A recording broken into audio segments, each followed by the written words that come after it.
बिस्मिल्लाहिर्रहमानिर्रहीम, अस्सलाम वालेकुम। मैं हूं मोहम्मद जुनैद हलीम। नाज़रीन, उम्मीद है आप सब खैरियत से होंगे। कुछ अहम डेवलपमेंट्स हैं, कुछ अहम खबरें हैं जो कि आपके साथ शेयर करेंगे। सबसे पहली बड़ी खबर तो ये है कि ईरान और इसराइल के दरमियान सीज़ फायर तो जारी है, लेकिन अभी भी जंग के जो खतरात हैं वो अपनी जगह मौजूद हैं। तो कुछ बड़ा होने जा रहा है। असलहे की दौड़ तो पहले ही शुरू हो चुकी है और वो सलाहियत जो कि पहले ही दिखा चुका है ईरान अपनी मिसाइल टेक्नोलॉजी के ज़रिए, उससे पूरी दुनिया शशदर है। ख़ासतौर पर जो ताक ताक के निशाने लगाए हैं इसराइल के मुख्तलिफ शहरों में, चाहे वो तेल अवीव हो, यरूशलेम हो, हैफा हो, तो उसकी वजह से एक परेशानी की सी कैफियत पाई जाती है। लेकिन एक बड़ी जो चेंज देखा जा रहा है वो ये कि रूसी तैयारों के बजाय अब तरजीह देने जा रहा है ईरान चाइनीज़ तैयारों को, और वो भी जेट एंड सी, वो तैयार है जिसकी हाल ही में पाकिस्तान ने एक ऐसी नज़ीर कायम की है, एक ऐसी मिसाल कायम की है जिसकी वजह से अब पूरी दुनिया में उसके चर्चे हैं। जी हाँ, अपने जेट एंड सी के ज़रिए जिस तरह से राफेल को निशाना बनाया है पाकिस्तान ने, उसके बाद एक धाक बैठ गई है इन तैयारों की, और अब ईरान रशियन तैयारों के बजाय जेट एंड सी खरीदने जा रहा है। तो खबर क्या सामने आई है ये आपके साथ शेयर करेंगे। उसके बाद फिर आपके साथ नाज़रीन खबर शेयर करेंगे हम कि मारखुर पहुंच चुका है इंडियन नेवी के अंदर। जी हाँ, बाकायदा घुस चुका है और चुन चुन के अपने शिकारों के जरिए ना सिर्फ वहाँ की खुफिया मालूमात हासिल की जा रही हैं, और कुछ नए इंकशाफात हुए हैं, कुछ नई गिरफ्तारियां भी हुई हैं। हमने पहले भी आपको बताया था कि हनी ट्रैप के ज़रिए हाजिर सर्विस नेवी के अफसरान से, नेवी के ऐसे कारिंदों से जो राज हैं वो मालूम किए गए हैं जो कि ऑपरेशन सिंदूर के अंदर पाकिस्तान के बहुत काम आए हैं। तो एक और गिरफ्तारी हुई है, एक और जासूस को पकड़ा गया है। किस तरह से पाकिस्तान ने इसे अपने हक में इस्तेमाल किया है और अंदर की मालूमात हासिल की गई हैं, ये भी कुछ अहम मालूमात आपके साथ शेयर करेंगे। और फिर आपके साथ कुछ और मालूमात शेयर करेंगे, और वो ये कि इब्राहिम अकॉर्ड जिसको लेके डोनाल्ड ट्रंप बहुत ज़्यादा मुतहरिक हैं। अभी रिसेंटली जो उनका मिडिल ईस्ट का दौरा था, जिसके अंदर वो सऊदी अरब गए, जिसके अंदर वो कतर और यूएई गए, वहाँ पे उन्होंने ये ऐलान किया था कि चूंकि वो शाम के ऊपर से पाबंदियाँ हटाने जा रहे हैं, तो बदले में वो तवक्को करते हैं कि अरब कंट्रीज़ की तरफ से भी गुड विल जेस्चर दिखाया जाए और वो इब्राहिम अकॉर्ड को माने, जिसके ऊपर MBS की तरफ से मुस्कुराहट का इजहार किया गया था। लेकिन उसमें अब बड़ी पेशरफ्त हो रही है, कुछ बहुत ही भयानक प्रोपेगेंडा किया जा रहा है इसराइल की तरफ से, जिससे चौकन्ना रहने की ज़रूरत है। और लगता यह है कि अब आखिरी चालें चलने के बहुत करीब है इसराइल इस अकॉर्ड को, इब्राहिम अकॉर्ड को, इस उस काले कानून को जिसके अंदर वो चाहते हैं कि उनके सारे काले कवानीन के ऊपर जो अरब कंट्रीज़ हैं, जो मिडिल ईस्ट है, उनके साथ खड़ा हो जाए। तो क्या चालें चली जा रही हैं वो भी आपको बताएंगे। फिर आपको आखिर में ये भी बताएंगे कि ईरान और इसराइल की जंग के दौरान जो सबसे ज़्यादा बड़ा लूज़र बन के सामने आया है वो कोई और मुल्क नहीं, वो इस खित्ते के अंदर हमारे पड़ोस में ही वाक़ है। जी हाँ, मैं बात कर रहा हूँ भारत की, क्योंकि चाहे ईरान हमला करे इसराइल के ऊपर, उनकी हाइफा की पोर्ट के ऊपर, तो भी भारत का नुकसान। अगर जवाब में उस गुस्से में कि जी इन्होंने हमारी पोर्ट को उड़ाया, हम इनकी पोर्ट को उड़ाएंगे, तो उन्होंने जवाबी कार्रवाई की, चाबहार को निशाना बनाया, उसमें भी जो सबसे ज़्यादा नुकसान हुआ वो ईरान से ज़्यादा भारत का। वो ये कैसे हुआ, ये आपके सामने कुछ फैक्ट्स रखते हैं। तो आगाज़ करते हैं नाज़रीन एक एक करके। सबसे बड़ी खबर जो है वो ये आई है कि एक बड़ी डील होने जा रही है, और वो डील होने जा रही है रशियन तैयारों के बजाय अब जेट एंड सी का इंतखाब करने जा रहा है ईरान। और इसकी जो तफसीलात सामने आई हैं वो भी हमसे सुन लीजिए, जिसमें अब कहा यह जा रहा है कि जी ये तैयारे ज़्यादा काबिल एतबार हैं, एक तो कीमत में भी कम है और साथ में उनके लिए ज़्यादा फ़ायदेमंद भी हो सकते हैं। डिफेंस सिक्योरिटी एशिया रिपोर्ट कर रहा है नाज़रीन, from Moscow to Beijing, Iran में abandon Su-35 deal in favour of combat tested jet and C fighters. Iran का जेट एंड सी तैयारों की तरफ झुकाव, पस मंजर इसका क्या है वो भी सुन लीजिए। रूस से Su-35 का मुआहिदा नाकाम, और ईरान और रूस के दरमियान Su-35 तैयारों का मुआहिदा 2023 में हुआ था कि उन्होंने तैयारे खरीदने हैं। लेकिन यूक्रेन जंग के बायस रूसी दिफाई सनत जो है वो दबाव में रही और उनको एक तो बर वक्त डिलीवरीज नहीं मिल पाई। तो जिस वक्त सबसे ज़्यादा ज़रूरत थी ईरान को इन तैयारों की, अपने एयरफोर्स की, उस वक्त वो तैयारे उनके पास मौजूद ही नहीं थे। क्योंकि रशिया अपनी जंग में उलझा हुआ है और वो बर वक्त डिलीवरी Su-35 की ईरान को नहीं कर पाया। तो एक बड़ी वजह तो ये है। रूस ने ईरान को दिए जाने वाले तैयारे अलजायर को मुंतकिल कर दिए। ईरान को नए मुतबादिल की तलाश में चीन की तरफ रुजू करना पड़ रहा है। तो ये असल खबर है जी। चीन से ताल्लुकात और जेट एंड सी का इंतखाब क्यों होने जा रहा है। चीन की जो जेट एंड सी तैयारे नाज़रीन वो एक तो जदीद हैं, सस्ते हैं और मौसर भी हैं। पाकिस्तान ने उनका अमली मुजाहरा करके दिखा भी दिया है कि फ़र्क इससे नहीं पड़ता कि कौन तैयारा कितना बड़ा है, कितना कीमती है, कितना महंगा है, बल्कि फ़र्क असल में इससे पड़ता है कि उसे चलाने वाला कौन है, उसको इस्तेमाल करने वाला कौन है। तो ये एक वाज़ेह फ़र्ज पाकिस्तान ने बता दिया है कि क्या डिफरेंस है दोनों में। इसकी जो कीमत है जी वो तकरीबन 60 से 90 मिलियन डॉलर बनती है जो जेट-एन-सी की कीमत है। इसी तरह से जेट-एन-सी और F-16V जो 4.5 जनरेशन तैयारे हैं और ये ग्रिपेन ई के हम पल्ला समझे जाते हैं। ईरान ने 150 के बजाय 36 तैयारों की डील पर तवज्जो दी है। माली और सियासी वजूहात की बिना पर उन्होंने जो क्वांटिटी है वो इसकी कम रखी है।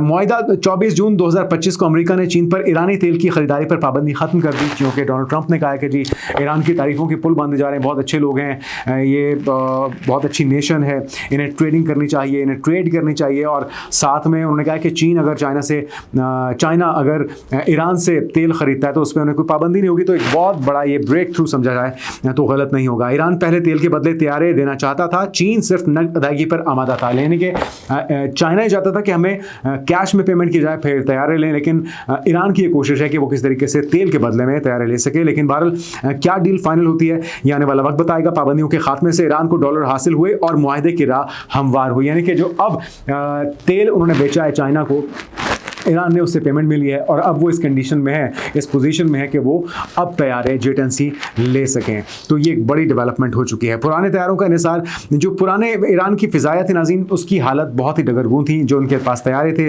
लगभग 150 के पास करीब उनके पास फाइटर जेट्स थे, मगर ज़्यादातर 1970 के थे, आउटडेटेड थे, जिसमें से F4 फैंटम 2 64 थे, F5E F फाइटर 2 35 थे, F14A टॉमकैट 41 की तादाद में थे, MiG-29 UB ये 18 थे इनके पास, लेकिन ज़्यादातर जो थे वो नाकारा हो चुके थे या मुरम्मत के मुंतज़र थे और पुर्जे और टेक्निकल सहूलियात भी इनकी नापैद थी।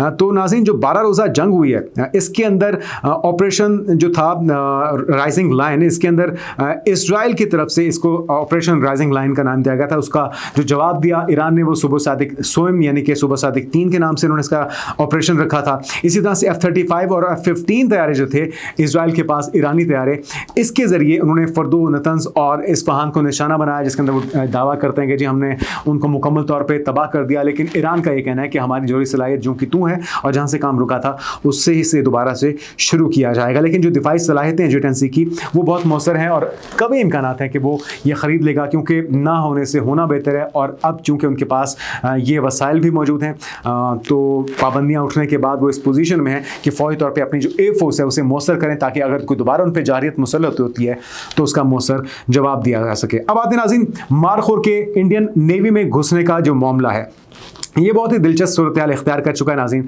और मामला कुछ इस तरह से है कि हिंदुस्तान टाइम्स ये कह रहा है कि जी एक और जासूस हमने पकड़ा है, पाकिस्तान की खुफिया एजेंसी का। Navy staffer fell for Priya, leaked operation Sindoor information to Pakistan. और जो कीमत थी नाज़रीन वो 50,000 के बस इसने ये सारे राज जो हैं वो अफशा करने थे। और एक और हनी ट्रैप हुआ है, किस तरह से फंसाया गया वो भी सुन लीजिए। राज अफशा करने के बस 50,000 रुपये भारतीय बहरिया के एहलकार ने प्रिया के झांसे में आकर ऑपरेशन सिंदूर की मालूमात पाकिस्तान को दे दी। भारतीय मीडिया में शाया तहलका खेज रिपोर्ट के मुताबिक विशाल यादव, जो कि हरियाणा के इलाके रेवाड़ी का रिहायशी है, उसने हसास मालूमात एक पाकिस्तानी खातून एजेंट को फराहम की जिसने खुद को एक भारतीय औरत जाहिर किया था।